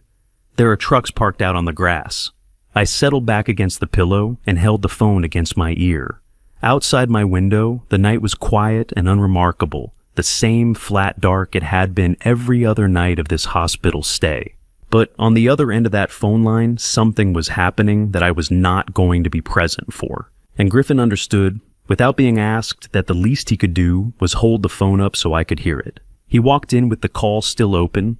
The sound changed when he went through the doors. The hum sharpened, gained texture and direction, became the sound of individual conversations layered over each other in a wood-paneled room built for a congregation a fraction of this size.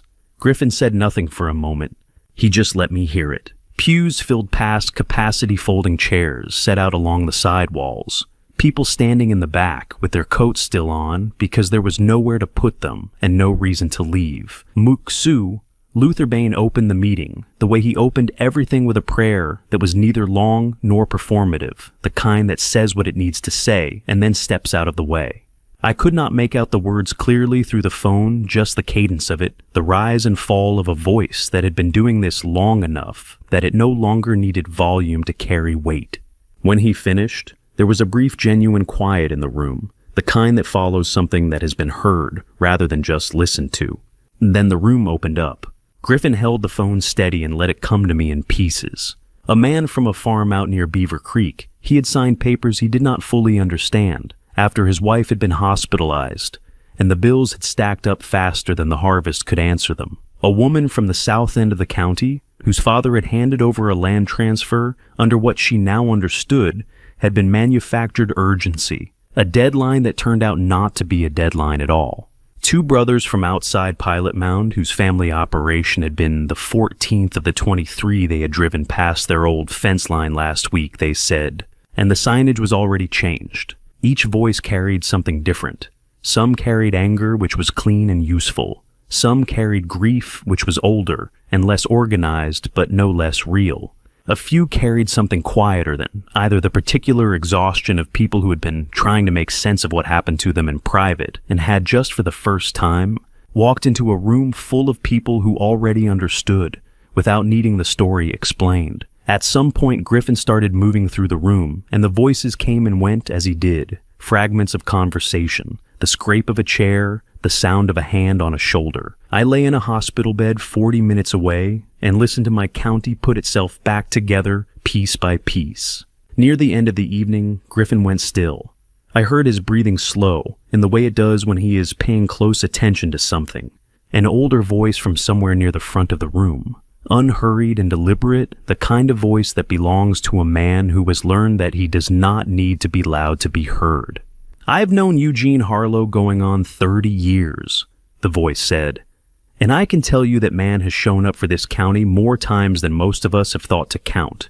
He showed up when the grain co-op was going under. He showed up after the flood in '93. He showed up at every meeting, every harvest, every funeral for someone who farmed this land and loved it the way it deserves to be loved." A pause. "Eugene can't be here tonight, so tonight we show up for him. That's how this works. That's always how it's worked." The room responded in the way rooms respond when something true has been said, plainly not with applause exactly, but with a collective sound that is the human equivalent of a nod, the sound of recognition moving through a group all at once. Griffin said my name quietly into the phone. Just that, just pop in a voice that told me he already knew I had heard it and did not need him to confirm that it had landed. I did not trust myself to say anything for a moment. By the end of the evening, a legal fund had been established.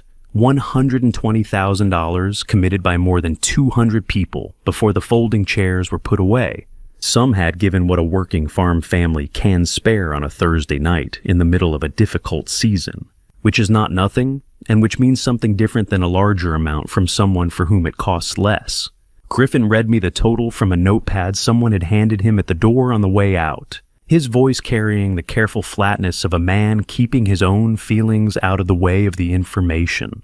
120, he said, and they're still calling in. I thought about those 200 people, their names, their faces, their farms, the specific texture of what it had cost each of them to write down a number and hand it to someone at the door of a Lutheran church on a cold Thursday evening. I thought about the old farmer at the front of the room, who had stood up without being asked, and said the thing that needed to be said. Griffin, I said, yeah.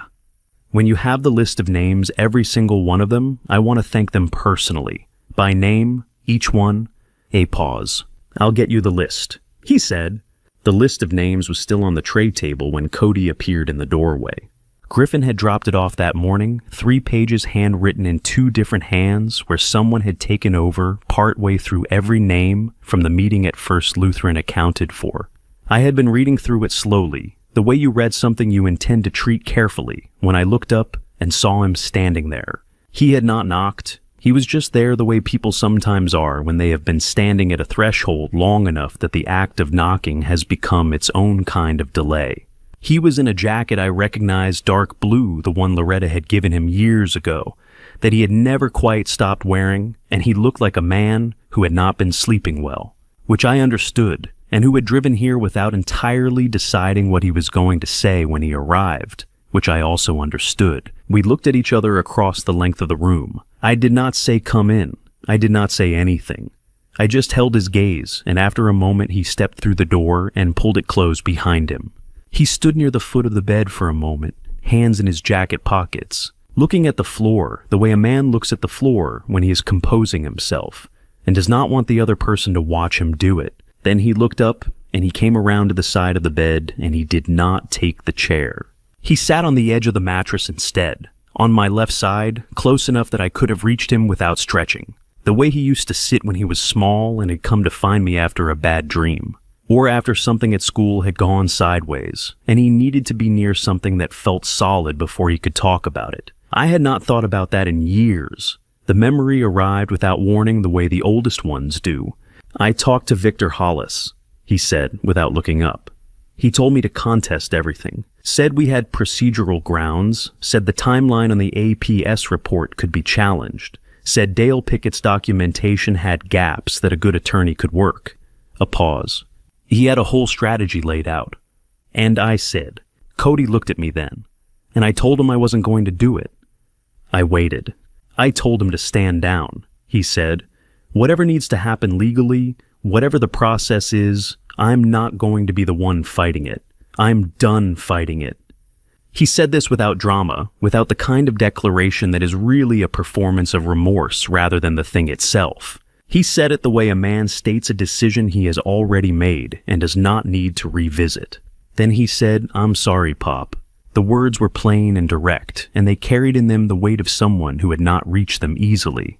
I had heard Cody apologize over the course of his life for the ordinary things, missed calls, broken commitments, the small failures that accumulate in any relationship between a parent and a grown child. Those apologies had always come with a certain ease, a fluency that was in itself a small warning sign, though I had not always read it that way at the time. This was not that. He was quiet for a moment, and then he said it again. I'm sorry. The second time was different from the first, slower, without the forward momentum of someone moving through a prepared statement, more like a man returning to something, because he had not fully said it the first time, and knew it. I looked at him sitting on the edge of my bed in his mother's jacket with the particular exhaustion of a man who has been carrying something heavy for a long time and has finally set it down. Not because the weight is gone, but because he has stopped pretending it is not there.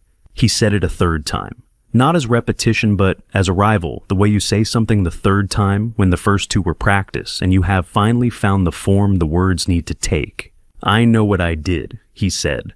I know what it cost you. I know what it cost the farm. And I know that me saying sorry in a hospital room doesn't fix any of it.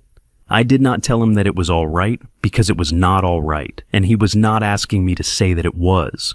I did not tell him I forgave him, because forgiveness is not a thing that happens in a single moment in a hospital room, and anyone who tells you otherwise has never had to forgive something that actually mattered. What I did was reach over and place my hand on his forearm.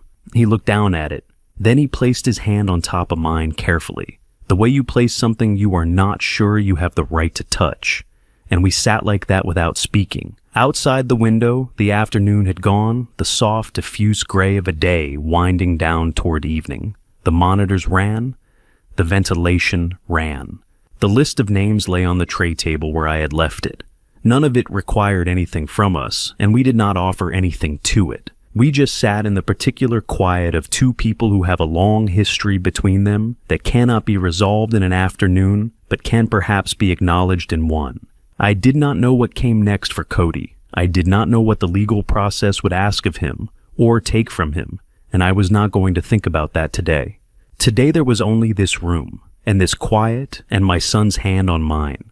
After a while he stood up. He pulled his jacket straight the way a man does when he is preparing to go back out into the world. And he looked at me with an expression I had not seen on his face since he was very young, open in a way that cost him something unguarded, in a way that the years had mostly trained out of him. "I'll be in touch," he said. I nodded. He walked to the door, opened it, and stepped out into the corridor. I watched him go, his shoulders, his walk, the particular way he moved that I had known since he first learned to move at all. And just before he turned the corner and disappeared from sight in the half-second, when the distance made him smaller and the hallway light fell across him at that particular angle, something shifted in my vision. For just a moment, one brief, unreasonable, entirely real moment, I did not see the man who had done what he had done. I saw the boy he used to be. If this moment between the father and son left a deep impression on you, leave a comment and let me know you're still watching. A small note. The story ahead contains some fictional elements created for storytelling purposes. If you don't like this topic, you can skip now. If you're still watching, let's continue. The air outside smelled like rain that had not arrived yet.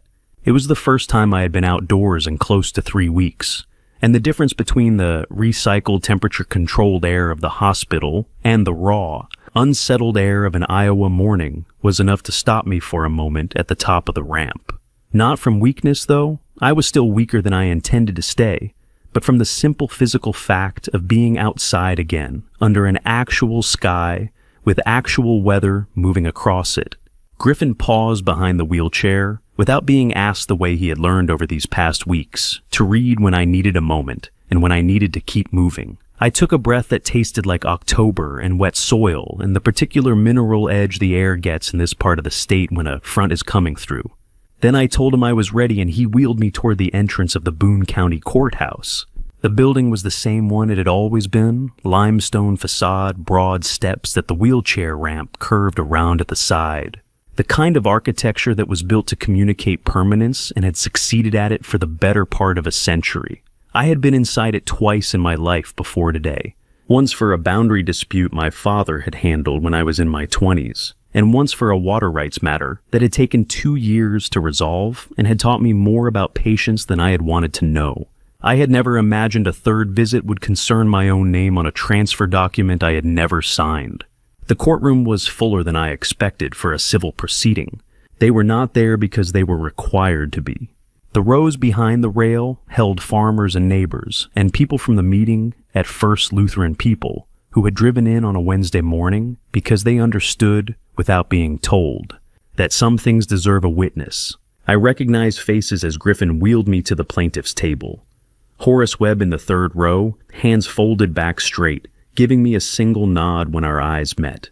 A few of the families whose stories I had heard through a phone line from a hospital bed now present in person, occupying the same room where the outcome of their own situations might eventually be shaped by what happened today. Dale Pickett was already at the table. She was a compact, precise woman in her early 50s who moved through the mechanics of a courtroom, the way experienced people move through any environment they know thoroughly, without wasted motion, without performance, with the quiet confidence of someone who has done this enough times that the setting itself holds no surprises for her. She had reviewed everything, the medical records, the APS documentation, the USB contents, Horace's written statement, Kevin Marsh's flag report, and the notebook, and she had told Griffin the week before that she had rarely walked into a civil case with a more complete factual record. Victor Hollis sat at the opposite table. He was younger than I had imagined, from the description mid-30s, well-dressed, with a polished bearing of someone trained to project certainty regardless of his actual position. He had prepared arguments. He presented them methodically. The document bore a valid notary seal. The signature had passed initial bank verification. There was no direct evidence of coercion at the moment of signing. He was doing the job he had been hired to do, and he was doing it competently, and none of it was going to be enough. The judge was a woman in her 60s with reading glasses on a cord around her neck, and the unhurried manner of someone who had long since stopped being impressed by anything that happened in his courtroom and had settled into the more useful posture of simply listening carefully. She listened to Victor Hollis without interruption. She asked 3 questions, each of them precise, and pointed in a way that told me she had already read the filings thoroughly and was testing specific gaps rather than gathering general information. Then she heard from Dale Pickett's side. "Doctor, Paul Mercer testified to the sedation levels, the same information he had given me in that hospital room weeks ago, now delivered under oath, in the plain and steady voice of a man who had already made peace with whatever professional consequences might follow, and had decided that the record mattered more." Horace Webb took the stand and described what he had seen from the county road, the sedan, the survey equipment, the conversation behind the feed barn, all of it the same as he had told me over coffee in my hospital room, but formal now, on the record, undeniable. Dale Pickett presented the USB contents last, the internal AgriCorp communications, the targeting criteria, the emails referencing our property 14 months before my stroke. She walked through them methodically, document by document, and the courtroom was very quiet while she did it. Victor Hollis made his closing argument. It was shorter than his opening. The judge did not deliberate at length. She looked at her notes, she looked at the record, and then she looked up and spoke in the measured, unhurried tone she had used for everything else, as if the weight of what she was saying did not require a different register, because the facts had already done the heavy work, and the words were just the formal acknowledgement of what the evidence had established. The power of attorney was invalid, signed under conditions that legally precluded informed consent. The preliminary land transfer filed with the county recorder was void. All associated documentation was to be considered null. The property, 380 acres in Boone County, Iowa, described by meets and bounds, was to be recorded in its original ownership under the name of Eugene Harold Harlow. The room did not erupt. What happened instead was quieter, and I thought more suited to the people in it. A single pair of hands began to clap slowly, deliberately from somewhere in the middle rows. Then another pair joined, then another and another, spreading through the room, the way things spread through communities that have learned to move together, not in a rush, but steadily, each person adding their part when they were ready until the whole room was in it. I sat in the wheelchair with my hands on the armrests, and I let it wash over me, the sound of it, the weight of it, the improbable and entirely real fact of it. Then I exhaled. 380 acres, my grandfather's land, my father's land, mine, still mine. 2 weeks home, and I was still learning how to be in the house again. Not in the practical sense, the routines had come back faster than I expected, the body remembering what the mind sometimes forgot, hands finding their way to the coffee pot and the boot rack and the latch on the back door without being asked. But there was another kind of reacquaintance happening underneath the practical one, slower and less straightforward. The house felt the same and different at once, the way a place feels when you have been away long enough that you have stopped taking it for granted, when you have had cause to understand that the possibility of losing it was real and present and very nearly came to pass. I had been sitting on the porch for the better part of an hour when Griffin called. The morning was cool and still the kind of Iowa fall morning that arrives clean and unhurried, with a sky so flat and blue it looks painted. The fields had been turned under for the season. Hector and his crew had seen to that in my absence, quietly, without being asked twice, and the land lay open and dark and patient, the way it does when it is waiting for what comes next. The apple trees at the northwest corner were bare now, their branches making the particular spare geometry of late autumn, and I had been looking at them when the phone buzzed on the rail beside me. "It's done," Griffin said. I did not ask him to explain. I just listened. The criminal proceedings had moved separately from the civil case, a different courtroom, a different process, built on the investigative work that Detective Hank Dorsey of the Boone County Sheriff's Office had been quietly assembling for the better part of 3 months. Griffin had told me about Hank Dorsey 2 weeks earlier, a methodical man in his late 40s who had, according to Dale Pickett, the useful quality of not being in a hurry and not being easily redirected once he had decided something was worth following.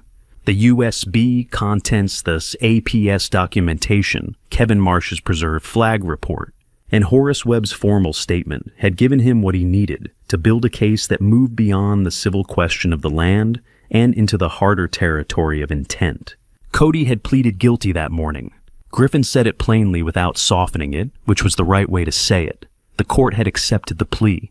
The sentence was 18 months, with the reduction reflecting 2 things: the cooperation Cody had provided to Detective Hank Dorsey's investigation in the weeks following his visit to my hospital room, and the evidence he had ultimately supplied that had helped establish the broader pattern of AgriCorp's operations across the 4-county region.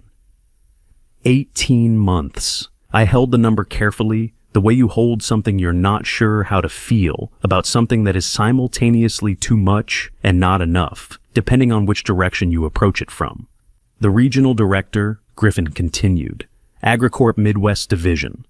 "Tell me," I said, "federal wire fraud charges filed by the U.S. Attorney's office based in Des Moines, grounded in the pattern of interstate financial transactions that Brent Colby's USB had documented across all 23 acquisitions." The regional director, whose name I had never learned until Griffin said it now, a man who had signed off on targeting criteria and acquisition directives from behind a desk in a city that had never seen our fence lines, was facing charges that carried consequences considerably more serious than 18 months. The branch manager at Boone County Bank, who had overridden Kevin Marsh's concern, was under active investigation by the Iowa Division of Banking. Kevin Marsh himself had been formally cleared of any professional wrongdoing. His original flag report entered into the official record as evidence of due diligence properly exercised and improperly dismissed. Griffin said Dale Pickett had called Kevin Marsh personally to tell him, and that the man had apparently gone very quiet on the phone for a moment before saying, "Thank you." I understood that quiet. Victor Hollis, I said, surrendered his Iowa law license voluntarily, Griffin said, pending disciplinary review. Dale says, voluntary surrender usually means a man has looked at what's coming and decided it's easier to step out than to be pushed. I thought about Victor Hollis assembling his strategy in that courtroom, the notary seal, the signature verification, the procedural arguments, and I thought about the fact that a man can be technically skilled at his work and still be using that skill in the service of something that will eventually, in one form or another, come back to him. The law has a long memory for the people who use it as a tool against the people it was built to protect. The wind moved through the apple trees at the corner of the orchard. The bare branches shifted and settled, shifted and settled. Somewhere past the south fence, a crow made a sound and went quiet. The same crow maybe, or one very like it, that I had heard on the morning I had walked out into the fields before everything changed. Griffin stayed on the line for a while, after that not talking just there. He had always known when talking was the right thing, and when being present was the better one. I looked out at the land, the dark, patient soil, the bare trees. The red roof of the house visible over the fence line from where I was sitting, the same roof, it had always been the same color Alton had chosen, so a man could find his way home from any direction.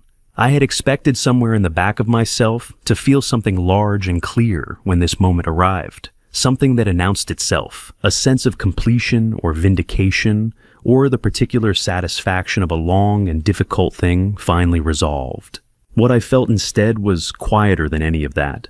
It moved through me the way a long exhale moves, not dramatic, not triumphant, just the slow release of something that had been held for too long. The particular feeling of a weight that has been set down so gradually that you only understand how heavy it was once your hands are finally empty. Not victory. Something older and more honest than victory. Relief. The kitchen was quiet in the way it only gets after dark. During the day there was always something, the sound of the farm outside, wind against the windows, the particular creak of the house settling into whatever the weather was doing. But late evening had its own quality, a stillness that felt earned rather than empty, the kind that comes when the work is done and the world has agreed for a few hours at least to hold itself still. I had been sitting at the kitchen table for a while before I reached for the pen and paper. The table was the same one Loretta had used when the children were in school, a broad, solid piece of oak that had acquired over the decades the specific patina of a surface that has been written on, eaten at, cried over, and laughed across more times than anyone had bothered to count. She used to grade papers here on Sunday evenings, a cup of tea at her elbow, reading glasses pushed up on her forehead, the way she always wore them when she was not actively looking through them. I had sat across from her at this table more evenings than I could number. I sat across from her absence now, and it was the kind of absence that has become familiar enough to be a form of company. I set the pen against the paper and began. The letter had no name at the top. I had started to write one, and then stopped, because the more I thought about it, the more I understood that this was not a letter for a person. It was a letter for a place, for the land itself, and for whatever lives and hands would come to it after mine. I wrote slowly. My right hand had been regaining its steadiness over the past weeks. The physical therapist called it progress, and I supposed it was, though progress felt like a mild word for something that had required that much effort, but it still moved with a deliberateness that had not been there before, each letter requiring a small additional conversation between intention and execution. I had learned in the months since the stroke to stop resisting that deliberateness and simply work within it. Some things it turned out improved when you slowed down enough to mean them. I wrote about Alton first, not the legal version of Alton, not the name on the land certificate, the signature on the original deed, but the man I had known through the stories my father told, and the evidence he had left behind in the grain of every board in this house. A man who had looked at open prairie and seen not emptiness but potential, who had cut timber with his own hands, because that was the only way to build what he intended to build, who had chosen a red roof because he wanted his family to be able to find their way home from any direction. I wrote about what it means to make something by hand and leave it to someone else, and to trust that they will understand what they have been given. Then I wrote about Loretta, about the spring after we were married, when she had driven 2 hours to a nursery and come back with 6 bare root saplings in the bed of the pickup, and planted every one of them while I was out on the fence line and was sitting on an overturned bucket with dirt on her elbows when I came back at evening, about the way she had looked at those 6 sticks in the ground like she was already seeing what they would become, because Loretta had always been that way, always living a little ahead of the present moment, always tending things that had not yet arrived at their fullness. The orchard was hers, in the way that certain things belonged to the person who first believed in them. It would always be hers regardless of whose name appeared on any document. I wrote about the children, about Cody and Griffin and Stella running the rows between the apple trees on summer evenings, when the light came in low and golden from the west. The way children run when they are not going anywhere in particular, and do not need to be. About the sound of 3 sets of feet on the porch steps, and breakfast in this kitchen before the school bus came, and the particular quality of a house that is full of children growing up in it, a fullness that you do not fully appreciate until it is gone and the rooms are quieter, and you understand that the noise was not a disruption, but the sound of the house being most completely itself. I did not write Cody's name any differently than the others. He was part of what this land had held the same as the rest of them. What had happened, and what was going to happen next was still being worked out in the slow, imperfect way that things between a father and a son get worked out. Not in a courtroom, not in a single conversation, but over time in the small, repeated choices that either build something back or confirm that it cannot be rebuilt. I did not know yet which it would be. I wrote his name anyway. Near the end of the letter, I wrote about what I had nearly lost. Not in the language of property or legal title, I had heard enough of that language to last me the rest of my life, but in the language of what this land actually was. The smell of it after rain. The specific quality of light on a cornfield in July. The weight of a fence post in both hands, the resistance of earth that knows what it is and does not give way without reason. The apple trees that Loretta had planted and that did not know she was gone and kept producing every September, regardless. As if faithfulness were simply what they did and they had never been taught any other way. No number had ever been large enough to contain any of that. No number ever would be. I set the pen down and read back over what I had written slowly, the way you read something you intend to mean, rather than simply to convey. Then I folded the pages carefully in thirds the way letters used to be folded, before the world decided that folding was unnecessary, and I held them for a moment. The house was very quiet around me. The kitchen clock marked its steady interval. Outside, the night lay over the 380 acres the way it always had, without asking anything, without requiring anything, simply present the way the land itself was present. Patient and permanent and indifferent to everything that had tried to take it away. I carried the letter to the east barn, lifted the third board from the east wall, and placed it inside the wooden box on top of the old papers, the land certificate, the boundary agreement, the small blue notebook that had started all of this and ended it. Then I set the board back down and walked home under the stars. The roads were empty that early. That is the thing about county roads in Iowa. Before 7 in the morning, they belong entirely to whoever is on them, and whoever is on them at that hour has a reason to be. Farmers checking fields, a grain truck running an early route, the occasional deer standing in the ditch, watching you pass with the mild indifference of something that has decided cars are not its problem. I had driven these particular roads so many times over so many decades that my hands knew the turns before my eyes registered them, the truck moving through the familiar sequence of county routes with the ease of long habit. I had told no one I was going, not because I wanted secrecy. Griffin would have come. If I had asked, Stella would have offered to drive, but because some things are between a father and a son and the rest of the world. However well-meaning does not improve them by being present. I had thought about this morning for a long time. I had not thought about what I was going to say because I had learned by now that the things worth saying between Cody and me were not the kind that benefited from preparation. They came out right only when they came out unplanned. The facility was a low, unremarkable set of buildings outside of Ames, set back from the road behind a chain-link fence that managed to look both institutional and oddly ordinary. The kind of architecture designed to be neither punishing nor welcoming, just present. I pulled into the visitor lot and turned off the engine and sat for a moment. The morning was cold and clear. The sky the pale washed-out blue of early autumn, the kind of blue that is not yet committed to the season. A few other cars in the lot, a guard at the entrance booth reading something on a clipboard. Ordinary. Everything about the place was ordinary, which was somehow the strangest part of it. That something as consequential as what had happened to my family could have its ending in a place this unremarkable. The door opened at 8:15. Cody came out carrying a bag that was smaller than what I would have packed for a weekend. He had on a jacket I did not recognize, something new, or something I had simply never seen on him before, and he was thinner than the last time I had seen him in person, which had been the afternoon he sat on the edge of my hospital bed and said he was sorry. Thinner, and something else that I registered, but could not immediately name. Older was the closest word, but it was not quite right. It was more that something had been removed from his face, some layer of performance or deflection that had been there so long I had stopped noticing it and was now simply gone. He saw my truck and stopped for a half second. Just a half second, barely enough to call it hesitation.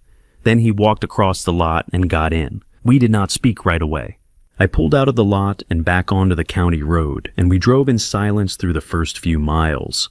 Not an uncomfortable silence. Not the silence of two people who have things to say and are refusing to say them, but the silence of two people who are simply getting used to being in the same space again, letting that fact settle before adding anything to it. The fields moved past on both sides, turned under for the season, dark and waiting. A water tower, with the name of a town, I had driven through 1,000 times.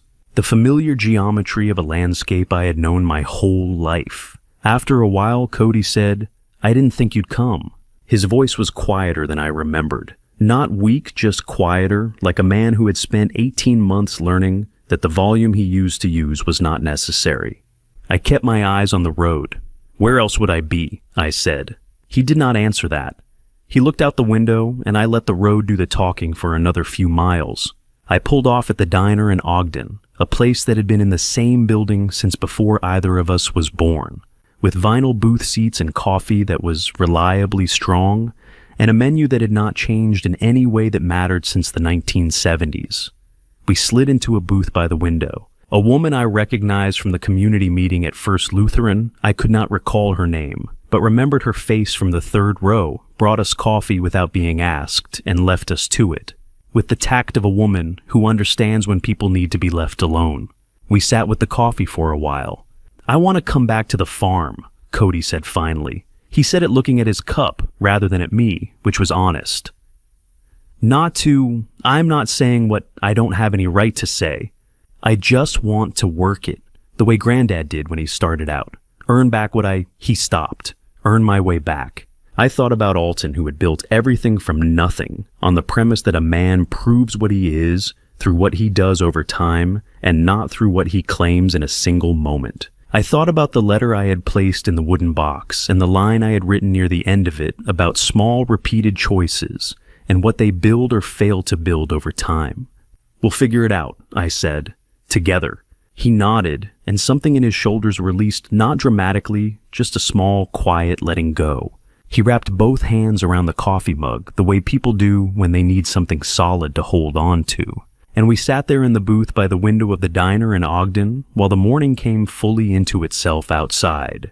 When we turned onto the farm road and came through the gate, Stella was on the porch. She had Macy beside her, the two of them standing in the particular way of people who have been waiting and are trying not to look like they have been waiting. Macy did not try to look like anything. The moment the truck slowed, she was off the porch and across the yard at a full run, arms out, entirely unconcerned with the gap between where she was and where she was going. Harvest comes the way it always has, without asking permission. One morning, the angle of the light is different. The air carries a weight that was not there the week before, and the corn is ready whether you are or not. There is no ceremony to it, no announcement beyond the smell of cut stalks and the particular low rumble of machinery moving through the rows in long, patient passes. I had stood at the edge of this field through more harvests than I had kept count of, and the sensation of it had not changed in any way that mattered. The same smell, the same sound, the same feeling of a year arriving at its accounting. I was standing there now at the eastern edge of the south field, with my hands in my jacket pockets, and the morning still cool enough that my breath showed faintly in the air. My right hand was steadier than it had been.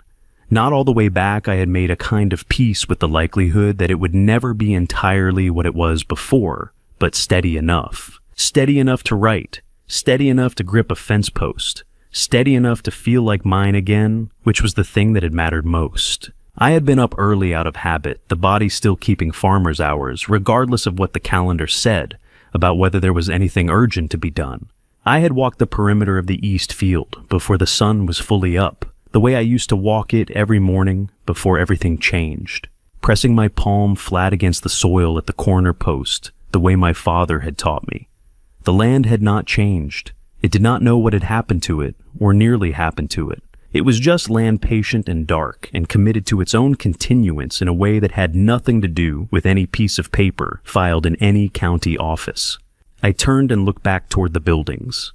The east barn, the same one I had reached for as I went down the rough corner boards against my palm. The last thing I had grabbed before the world went away had been quietly transformed in the months since Cody came home. Griffin had done it gradually, without making a production of it. A desk brought in from the house, a second-hand bookshelf, 2 chairs, a lamp on an extension cord, a corkboard on the wall covered with maps of the 4-county region and printed sections of Iowa property law, and a hand-drawn sign that said Harlow Land Rights in letters that were large enough to read from the doorway, but uneven enough to have been made by a 6-year-old who had been asked very seriously if she wanted to help. Macy had been very certain about the lettering. Farmers had been coming in since early September, from Boone County, from Webster and Hamilton and Calhoun families who had read Dana Whitmore's article, or heard about it from someone who had, families who had their own versions of the same story, or were worried they might. Griffin sat with each of them at that desk, with the patience of a man who understood that the most useful thing he could do was listen first and advise second. He had not advertised. He had not needed to. In a community like this, one word moves the way water moves along the lowest available path, finding its way to wherever it is needed. I could see him now through the barn's open side door, bent over something on the desk, a coffee cup at his elbow, going cold the way it always did when he was focused. Cody was in the south field. He had been there since before I came out, the way he had been there since before I came out, almost every morning since September. He had asked when he first came back what work needed doing, and I had told him to start with the south field fence line, because it had needed attention for 2 seasons, and I had not gotten to it. He had spent 3 days on that fence line without being asked a second time, and when he was done, he had found the next thing that needed doing, without asking what it was. That was how Alton had done it. I was told had simply looked at what the land required and done it day after day, without needing the work to be assigned, or the effort to be acknowledged. The land kept its own accounting of that kind of attention. Over time it showed. Stella arrived at 11 with a basket over one arm, the old wicker one that had sat on the top shelf in the mudroom, since Loretta used it for the same purpose on the same walk, on the same late morning schedule more years ago than I could now easily count. She went to the south field first, and I watched from a distance as she and Cody sat on the tailgate of the work truck and ate, talking in the easy, unremarkable way of siblings who have been through something together and come out the other side still speaking, not repaired exactly, reconstituted, a different shape than before, but solid. Maxie came with her, of course. She had spent most of the morning in the small pasture near the north fence with the new foal, a dark bay filly born in late August that had, after a week of deliberation conducted with the seriousness of a municipal board, been named Loretta. Not Loretta after anyone in particular, Macy had explained when asked. Just Loretta because it was the right name for a horse. I had not argued with that logic because it was in the way that children's logic sometimes is entirely correct. Horace Webb appeared at the gate in the afternoon, the way he appeared at most things, without announcement, without explaining himself, leaning on the top rail with both forearms and looking out over the field, with the settled expression of a man who has lived long enough to understand that watching something good unfold quietly is one of the better things a day can offer. I walked over and stood beside him. We did not speak for a while. The harvester moved through the far rows in its long, patient arc. The afternoon light came down at the angle that October light comes down in Iowa, low and golden, making everything it touches look simultaneously ordinary and worth keeping. I thought about Alton, who had looked at this ground before a single furrow was turned and seen what it could become. I thought about Loretta, who had planted 6 bare sticks in the earth and called them magnificent before they had grown a single branch. I thought about what it had cost to keep this place, not the legal fees, not the medical bills, not the months of uncertainty and fear, but the older cost. The cost that does not appear in any accounting. The cost of understanding that something matters and being willing to stand in front of it. What I had protected was not the acreage, not the number, not the boundary lines, not the deed with the county recorder's stamp. What I had protected was this Griffin bent over a desk, helping a stranger understand their rights. Cody on a fence line doing the quiet work of becoming someone he could stand behind. Stella walking the same path her mother walked with the same basket over her arm. A little girl naming a horse after her grandmother with the casual certainty of someone who understands without being taught. That the people we love do not stop being present just because they are no longer here. Horace Webb straightened up from the fence rail, gave me one nod the way he gave most things, once deliberately, as if once was exactly the right number, and walked back toward his truck. I stayed at the fence a while longer. The corn came down in long rows, and the light moved across the field, and 380 acres breathed around me the way they always had, slow and certain. Like something that had been alive long before I got here and fully intended to go on. Looking back, the greatest tragedy wasn't my stroke, but the silence that allowed a family betrayal to take root. Don't be like me.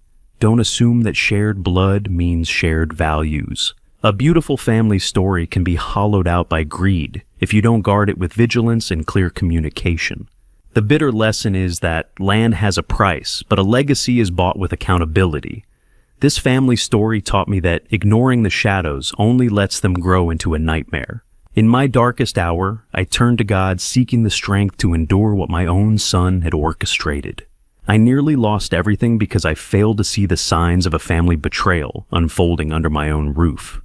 Ultimately, I chose to forgive not to excuse the past, but to rebuild our future. A family betrayal leaves a permanent scar, yet it can also serve as a landmark for where we chose to start over. Every family story is a testament that we must protect our heritage with more than just fences. We must protect it with our lives. Thank you for accompanying me to the conclusion of this path. Please share your thoughts in the comments. How would you navigate Eugene's situation or such a complex moral dilemma? I am eager to hear your perspective. If this narrative resonated with you, please subscribe to ensure you see our future videos. A brief note. Although influenced by complex social issues and rural life, certain parts have been dramatized for the sake of the narrative.